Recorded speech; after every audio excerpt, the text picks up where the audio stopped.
चुनाव प्रचार में आज सीएम योगी की एंट्री। आज दिल्ली में योगी आदित्यनाथ की 3 रैलियां हैं। थोड़ी ही देर में किराड़ी में सीएम योगी की रैली होने वाली है। करोल बाग में शाम 4 बजे सीएम योगी आदित्यनाथ की रैली होगी और शाम 6 बजे जनकपुरी में सीएम योगी आदित्यनाथ संबोधित करेंगे। तो कुल उनकी 14 रैलियां हैं और इसमें से आज शाम 4 बजे करोल बाग में जनता को संबोधित करेंगे। और आपको बता दें, बीजेपी प्रत्याशी के पक्ष में माहौल बनाने की भी कोशिश होगी। अब देखना होगा कि जिस तरह से सीएम योगी आदित्यनाथ की एंट्री दिल्ली चुनाव में हुई है तो इसका कितना असर देखने को मिलेगा इस रण में, क्योंकि 5 फरवरी को दिल्ली में मतदान है और 8 फरवरी को नतीजे आएंगे। और इससे पहले भारतीय जनता पार्टी की कोशिश रहेगी कि ज्यादा से ज्यादा मतदाताओं के पक्ष में जो है, अपने प्रत्याशी के पक्ष में मतदाताओं के बीच में माहौल बनाया जाए। तो शाम 6 बजे जनकपुरी में सीएम योगी आदित्यनाथ की रैली है। और वहीं दिल्ली में योगी का पीपी फैक्टर सामने आया है। पूर्वांचली मतदाता 30% है, पहाड़ी मतदाता 10% है। तो ये पीपी फैक्टर है जिसमें हम आपको बता रहे हैं कि सीएम योगी आदित्यनाथ का ये प्लान बेहद कारगर होगा। बीजेपी का उपयोगी प्लान इसे बताया जा रहा है। हरियाणा अक्टूबर 2024 को 14 सीट पर प्रचार हुआ, 9 पर भारतीय जनता पार्टी ने जीत हासिल की और स्ट्राइक रेट 64% रहा। जम्मू कश्मीर में अक्टूबर 2024 में 4 सीट पर प्रचार हुआ, 4 पर बीजेपी की जीत हुई, स्ट्राइक रेट 100% रहा। नवंबर महाराष्ट्र में 2024 में 18 सीट पर प्रचार हुआ, 17 पर बीजेपी ने जीत दर्ज की है, स्ट्राइक रेट 95% रहा है। यूपी उपचुनाव नवंबर 2024, तो वहीं 9 सीट पर प्रचार, 7 सीट पर बीजेपी की जीत रही, स्ट्राइक रेट 77.8% रहा।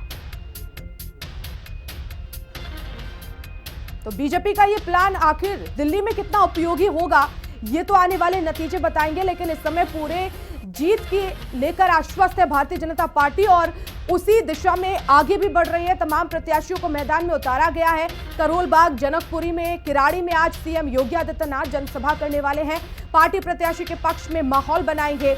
और जिस तरह से पिछले चुनावों में हम आपको बता रहे हैं ग्राफिक्स के जरिए कि किस तरह से जहां जहां पर भी सीएम योगी आदित्यनाथ ने जनसभा की है, जनता को संबोधित किया, वहां पर स्ट्राइक रेट बहुत ज्यादा रहा है, जीत की संभावनाएं बड़ी हैं। और इसीलिए 1 फरवरी को देखिए दिल्ली के दंगल में योगी रहेंगे। पालम, द्वारका, बिजवासन में उनकी कुल 14 रैलियां होने वाली हैं। 28 जनवरी को मुस्तफाबाद, गोंडा, शाहदरा, पटपड़गंज में सीएम योगी आदित्यनाथ उतरेंगे, पार्टी प्रत्याशी के पक्ष में वोट की अपील करेंगे। 30 जनवरी को मेहरौली, आरके पुरम, राजेंद्र नगर और छतरपुर में रैली होगी। तो ये पीपी फैक्टर भी जान लीजिए। पूर्वांचली मतदाता 30%, पहाड़ी मतदाता 10%। पूर्वांचलियों को लेकर आम आदमी पार्टी के संयोजक अरविंद केजरीवाल ने भी कई आरोप लगाए थे कि अनदेखी की जा रही है। और लेकिन अब ये जो पीपी फैक्टर सामने आया है और जब सीएम योगी आदित्यनाथ यहां पर संबोधित करेंगे तो जाहिर तौर पर पूर्वांचली मतदाता जो करीब 30% हैं उनको लुभाने में कामयाब होंगे। हालांकि कितने कामयाब होंगे ये तो 8 फरवरी को जो नतीजे आएंगे उसमें स्पष्ट होगा।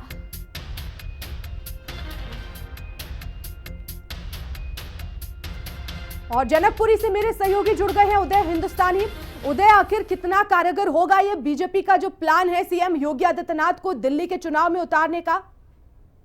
जी बिल्कुल वर्षा, आपको बता दें चुनावी माहौल है और इस बीच लगातार जिस तरह से तमाम भारतीय जनता पार्टी के स्टार प्रचारक आ रहे हैं ग्राउंड जीरो पर, इसका असर कहीं ना कहीं दिखने वाला है और ये आने वाले चुनाव में पता चलेगा कि किस तरफ रुझान है। लेकिन इससे बड़ी बात आपको बता दें कि जिस तरीके से आज जनकपुरी में उत्तर प्रदेश के मुख्यमंत्री योगी आदित्यनाथ की एंट्री हो रही है वो अपने आप में बेहद खास है, क्योंकि हिंदुत्व का एक ऐसा चेहरा जो हिंदुओं के बीच में आ रहा है, इसका कितना असर होगा ये तो चुनावी नतीजे बताएंगे। लेकिन जिस तरह से अभी तैयारियां हैं वो बेहद जोरों पे है, लोगों के अंदर एक अलग माहौल है योगी को लेकर कि मिलना है उनसे।